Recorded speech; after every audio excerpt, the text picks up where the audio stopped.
Learners, today we would like to have some interesting discussion about the rules of differentiation. In this section, we'll be exploring various ways of using the rules of differentiation in our calculation. This page tells us what exactly we want to do, why we have to do it, when we have to do them, and how shall we approach the problems.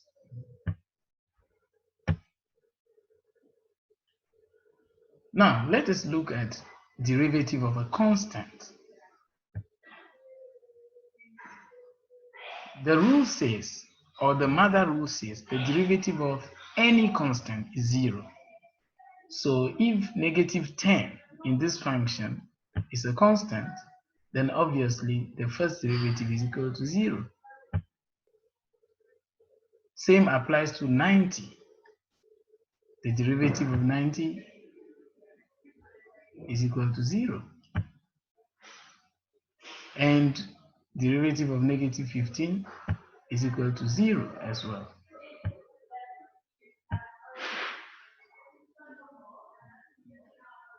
Well, now let's talk about the simple derivative. In this case, we just have to talk about the rule. The power times the coefficient of the base. After that, subtract 1 from the power. Let us look at the derivative in this question. As we look at power 7 will multiply the coefficient of the base x, which is negative 5, and then we subtract 1 from the power. When we move to the right, the power is 4 times the coefficient of x, which is 12. Then we subtract 1 from the power 4. In the last part, the power is 1 times 10, which is the coefficient of the base x. Then we subtract 1 from the power. I believe by now you would have done your calculation, and you will see that the result will become the first derivative is equal to negative 35x to the power of 6 plus 48 x to the power of 3 minus 10 x to the power of 0. Now we have negative 35 x to the power of 6 plus 48 x to the power of 3 minus 10 times 1. Remember, anything, that is the law from primary school, anything to the power of 0 is equal to 1. So 1 times negative 10 gives us negative 10. That is the final stage. Remember to put your derivative symbol when you are applying the rule of differentiation.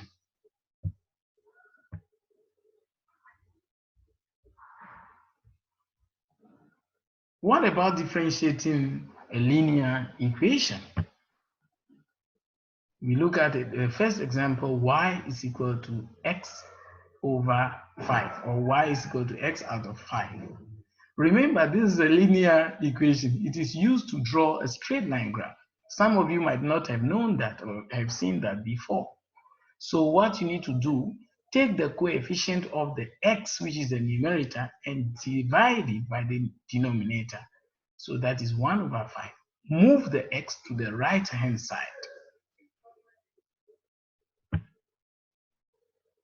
Now we can apply the rule of differentiation again, power times base power minus 1. But in this case, our subject of the equation is y. So the derivative of y is dy over dx. Remember that. Then dy over dx is equal to 1 over 5 times x to the power of 0. And as you know, anything to the power of 0 is 1. Times 1 over 5 is 1 over 5.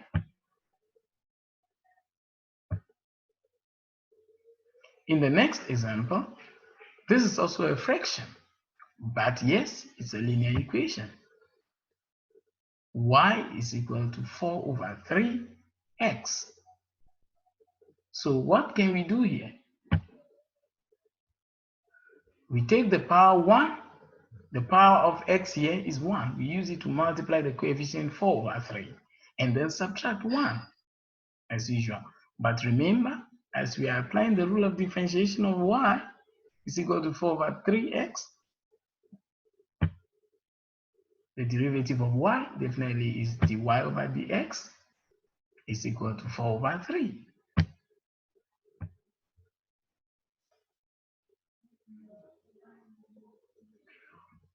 What about differentiating a hyperbolic function? Take note, in this case, it's also a fraction here. But in this case, the denominator has to do with x. So this can be used to draw a graph that is a hyperbola. First, if it is a hyperbola, convert the power to negative because the original question is a positive exponent. Divide the numerator by the coefficient of the denominator and then subtract 1. Make the power negative and then apply the rule of differentiation. So we have g prime of x, which is the first derivative of the function, is equal to minus x to the power of negative 2. Obviously, you can reverse the final answer, which we just got, into a positive exponent by taking the coefficient of x, which is negative 1, to make it the total numerator, divided by x to the power of a positive 2, because originally we have negative 2 as a power. We convert it to positive 2.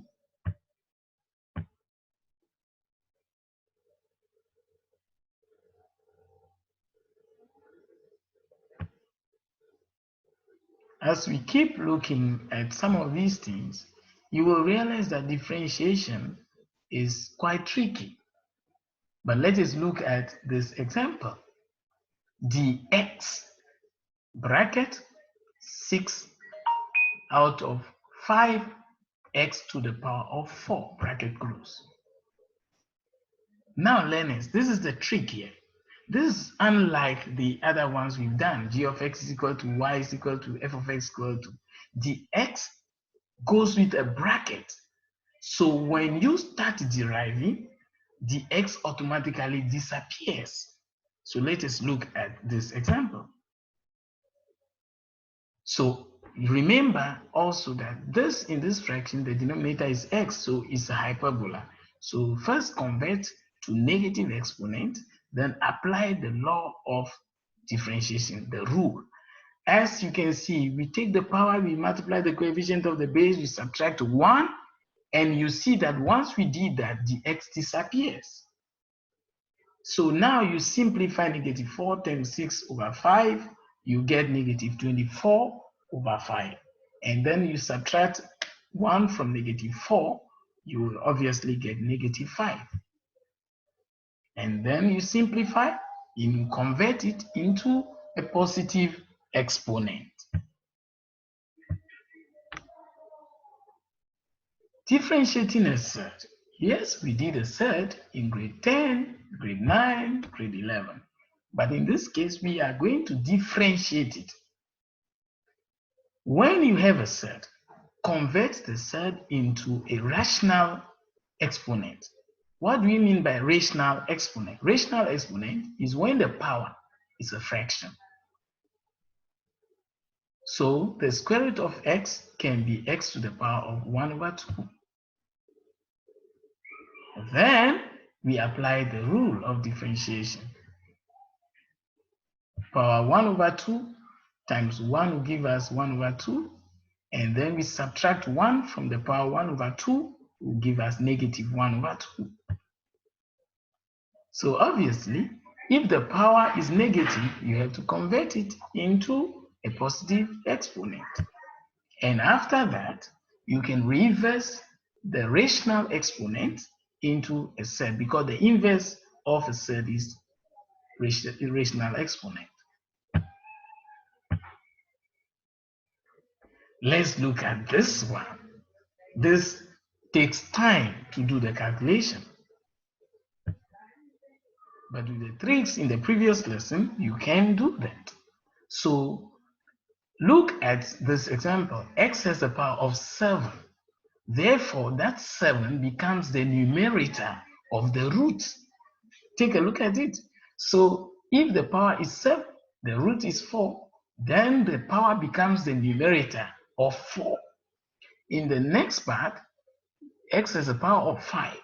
So that 5 becomes the power, the numerator for the 3. Now, but look at it. Know that the root covers 8x to the power of 5. Therefore, you also have to find the rational exponent of 8. Now, on the right part, the extreme right part, you will see that the root has affected a bracket. So, using a board mat, you need to first simplify the bracket first. So 4 to the power of 2 is 16, x to the power of 2 is x squared. And now, obviously, you have to write the third in a rational exponent. So fourth root is 1 over 4. So we have f of x is equal to x to the power of 7 over 4 plus 2x to the power of 5 over 3 minus 16 to the power of 1 over 4, x to the power of 1 over 2. Be careful with the simplification. F of x is equal to x to the power of 7 over 4 plus 2x to the power of 5 over 3 minus 2x to the power of 1 over 2. Remember, 16 to the power of 1 over 4 is the same as the fourth root of 16. So on your calculator will tell you that the answer is 2. And then we have x to the power of 2 times 1, x to the power of 2, bracket close, then another power 1 over 4. So if you multiply 2 by 1 over 4, your answer will be 1 over 2.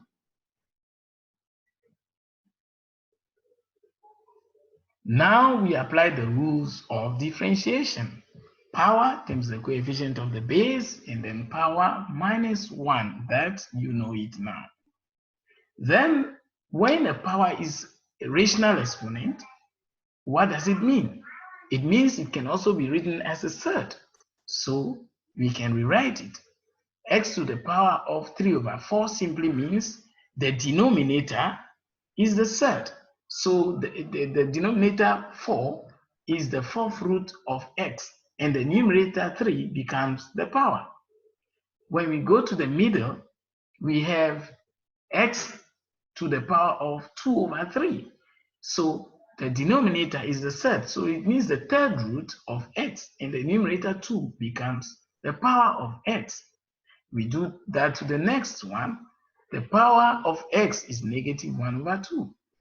So 1 over 2 means the square root of x.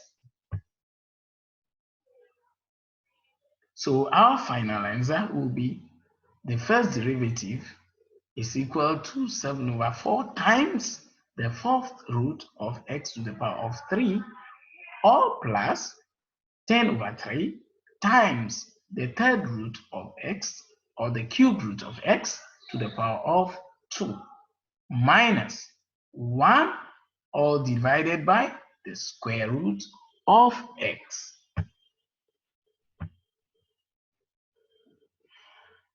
Learners, I just want to say I wish you well and congratulations for coming along to study with us. Now refer to some past exam papers and solve more questions on that. You can also contact Edgewood Academy for your online and offline lessons. Our WhatsApp number is +27 31 714 9146. You can also call us on +27 650 35 3166, as you can see on the screen. But guys, if you like our videos and you give us a thumbs up, then click on subscribe. It's at the bottom part of our channel, and you always get an update on every lesson that we'll be doing in future. Thank you.